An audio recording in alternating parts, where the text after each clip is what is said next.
اللهم صل على سيدنا محمد. بسم اللہ الرحمن الرحیم. اپنے عقائد و نظریات کی وضاحت کر رہے ہیں. اس میں کہتے ہیں کہ ہم سنت کی پیروی کرتے ہیں، والجماع اور صحابہ کرام کی جو مجموعی جماعت ہے اس کی ہم پیروی کرتے ہیں. سنت سے مراد قرآن و سنت جو وحی کے ذریعے سے احکام اور عقائد وغیرہ سامنے آئے، قرآن و حدیث، اس کو ہم اس کی پیروی کرتے ہیں. اور پھر اس کی تشریح میں یا اس کے اوپر عمل کرنے میں صحابہ کرام جماعت ہے، ان کا جو طریقہ کار ہے، ان کی جو تشریح ہے، اس کو آپ تسلیم کرتے ہیں.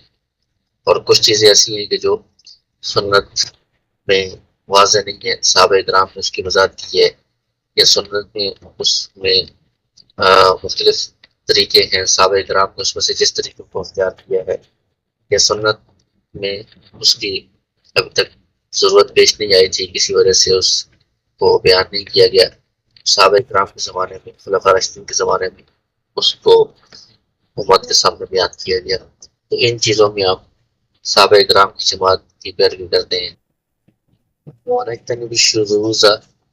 شذوذ کہتے ہیں کہ جو جمہور ہے یا پوری جو مسلمانوں کی جماعت ہے اس سے الگ ہونا، الگ راستہ اختیار کرنا، تو اس سے ہم اجتناب کرتے ہیں.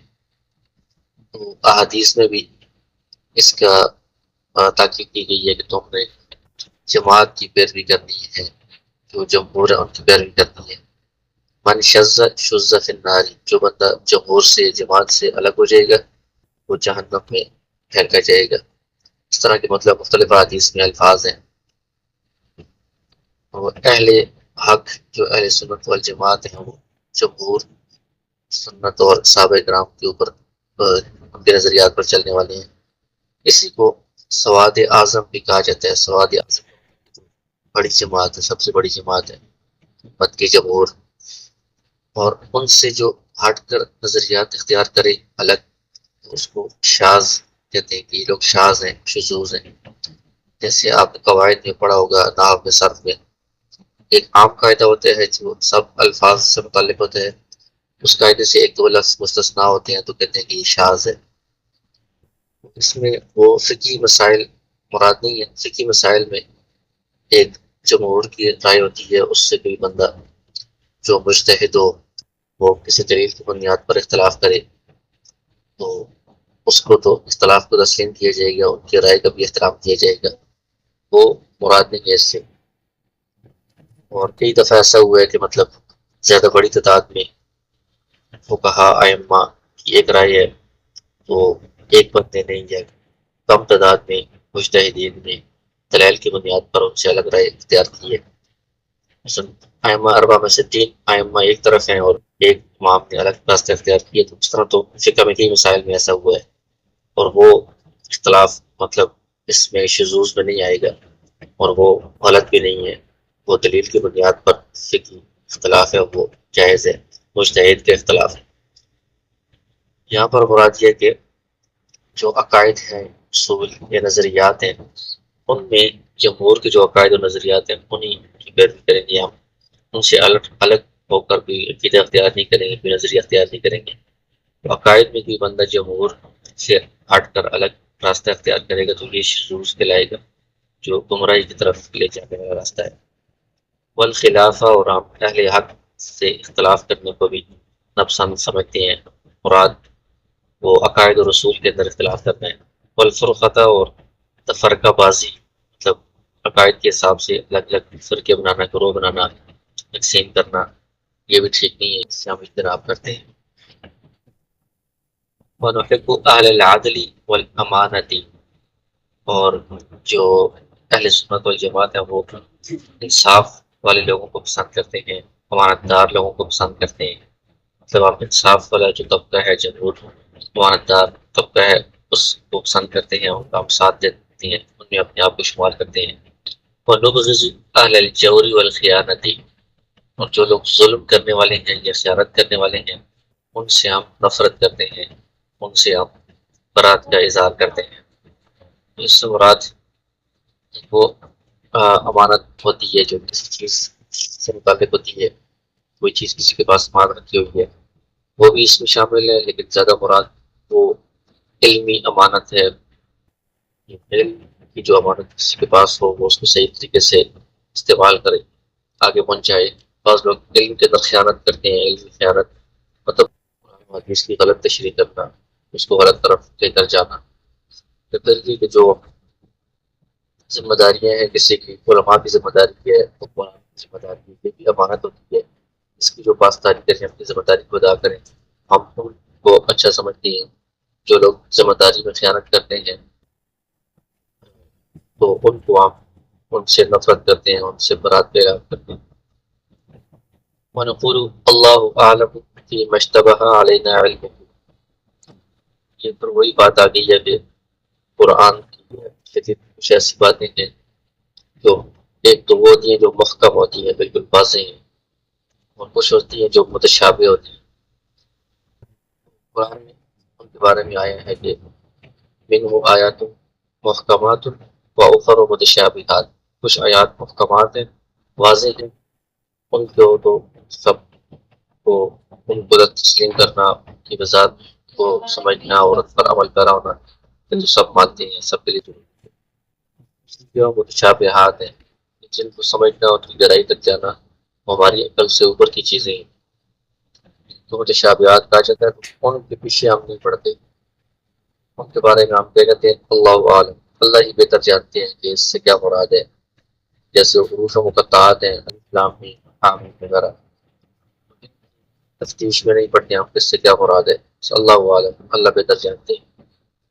اسی طرح اللہ تعالیٰ کی ذات یا اور اس طرح کی جو متشابہ چیزیں ہیں ان کی گہرائی میں نہیں جاتے۔ قرآن میں اس کے بارے میں کہا گیا ہے کہ ہم الذین فی قلوبہم زیغ فیتبعون ما تشابہ منہ ابتغاء الفتنۃ وابتغاء تأویلہ، جن کے دلوں کے اندر کجی ہوتی ہے، کھوٹ ہوتا ہے، گمراہی ہوتی ہے، وہ لوگ ان متشابہات کے پیچھے پڑتے ہیں اور ان کے ذریعے سے وہ فتنہ پھیلاتے ہیں۔ وما یعلم تأویلہ الا اللہ، حالانکہ متشابہات کی تفصیل، ان کی وضاحت، معنی وہ اللہ کے علاوہ کوئی نہیں جانتا۔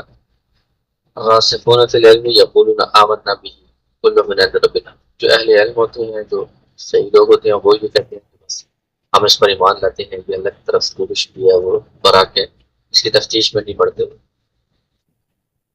وَنَرَى الْمَسْحَ عَلَى الْخُفَّيْنِ فِي السَّفَرِ وَالْحَضَرِ كَمَا جَاءَ فِي الْأَثَرِ، اور اہل سنت والجماعت کی ایک علامت اور نشانی یہ بھی ہے کہ وہ موضوع پر مسح کرنے کی قائل ہے، اس کو درست سمجھتی ہیں۔ مسافر کے لیے موضوع پر مسح ہو سکتے ہیں، اور حضر میں اپنے مقام پر بنا مقیم میں وہ بھی موضوع پر مسح کر سکتے ہیں، تفصیل فقہ میں بیان ہوتی ہے ان شرائط کے ساتھ۔ کما جاء فی الاثر، جیسا کہ احادیث میں بہت زیادہ احادیث اس بارے میں منقول ہے۔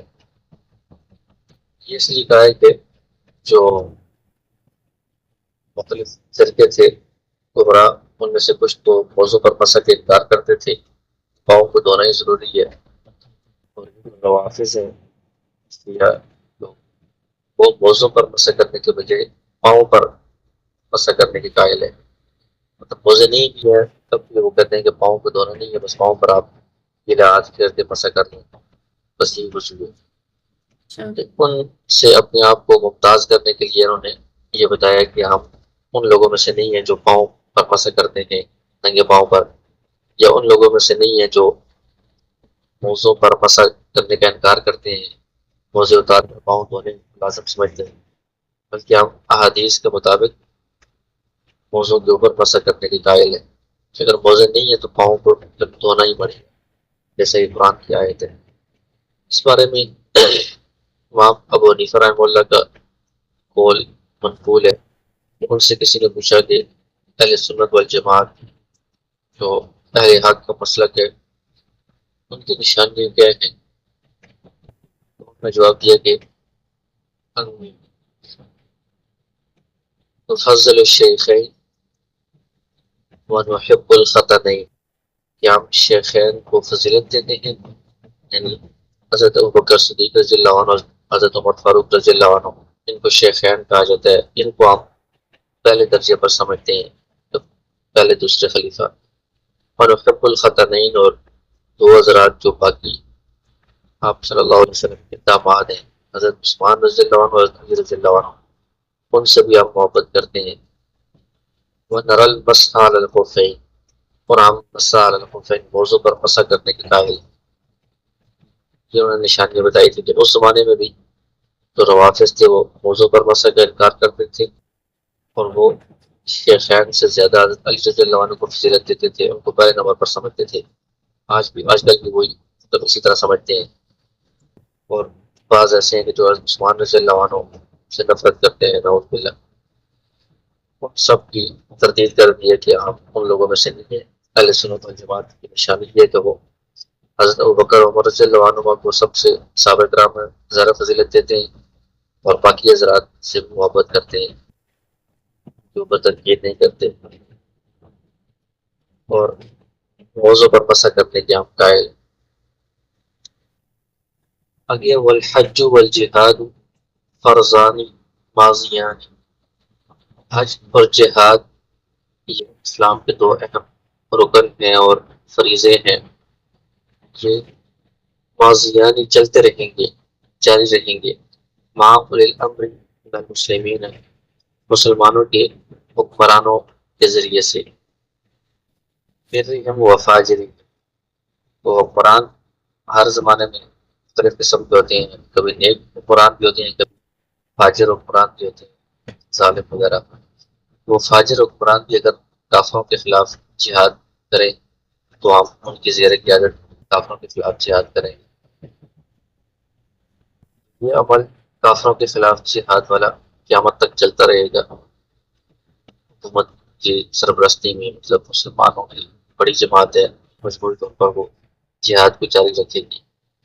اس کا یہ مطلب نہیں ہے کہ ہر ملک میں ہر وقت جہاد چلتا رہے گا، مطلب یہ کہ پورے دنیا میں کسی نہ کسی جگہ مسلمانوں کی ایک جماعت جہاد قائم رکھے گی، جاری رکھے گی، اور بھی دنیا کے مختلف جگہوں پر جہاد مطلب ہر زمانے میں چلتا رہا ہے۔ پہلے کبھی افغانستان میں، کبھی ابھی فلسطین میں ہو رہا ہے، اور مختلف جگہوں پر کافروں کے خلاف جہاد جاری رہتا ہے۔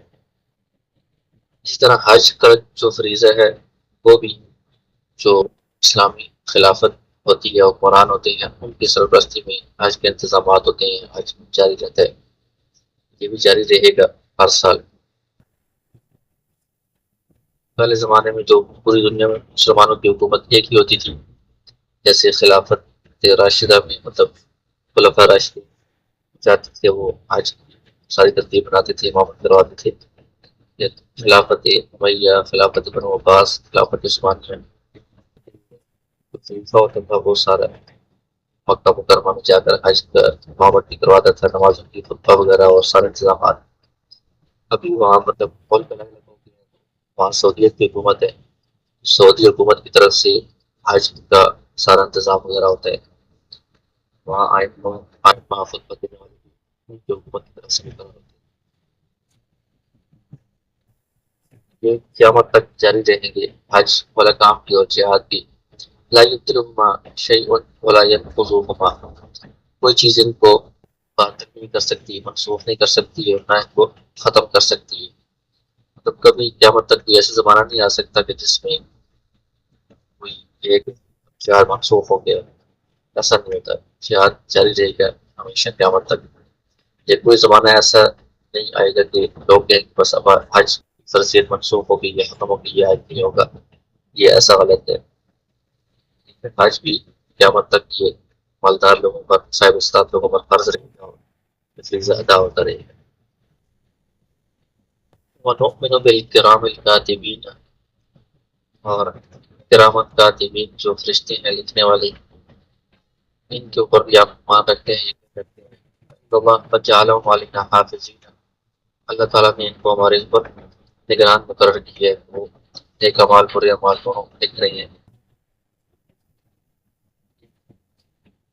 وَنُؤْمِنُ بِمَلَكِ الْمَوْتِ الْمُوَكَّلِ بِقَبْضِ أَرْوَاحِ الْعَالَمِينَ، اسی طرح ملک الموت پر ایمان رکھتے ہیں، الموکل بقبض ارواح العالمین، ملک الموت پر بھی ہم ایمان رکھتے ہیں، جو سارے جہان والوں کی روحوں کو قبض کرنے کی ذمہ داری سپرد کی گئی۔ اسرائیل علیہ السلام کرامن کاتبین اور مختلف فرشتے ہیں جن کی مختلف ڈیوٹیاں ہیں۔ پہلے پیچھے بات آئی تھی کہ ہم فرشتوں کے وجود پر ایمان رکھتے ہیں، اور پھر ان میں سے کچھ کی ڈیوٹیاں قرآن و حدیث میں جو ثابت ہیں ان پر بھی ہم ایمان رکھتے ہیں۔ یہ آپ کو بتایا تھا کہ کچھ ایسے جدید لبرل کے لوگ ہیں اس زمانے میں، کچھ عرصہ پہلے تھے، وہ عقل کی بنیاد پر ساری چیزوں کو پرکھتے تھے اور سائنس کے بہت زیادہ وہ پیچھے پڑھتے تھے، مطلب سائنس کو بہت بڑی چیز سمجھتے تھے۔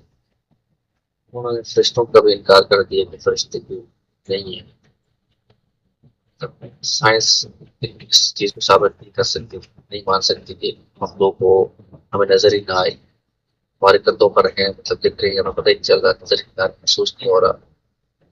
سائنس کا جو تعلق ہوتا ہے وہ محسوس ہونے کے ساتھ، مشاہدے کے ساتھ ہوتا ہے۔ جو چیز نظر آئے یا آواز آئے یا محسوس ہو، تجربہ ہو جس کا، اس سے وہ چیز ثابت ہوتی ہے سائنس میں۔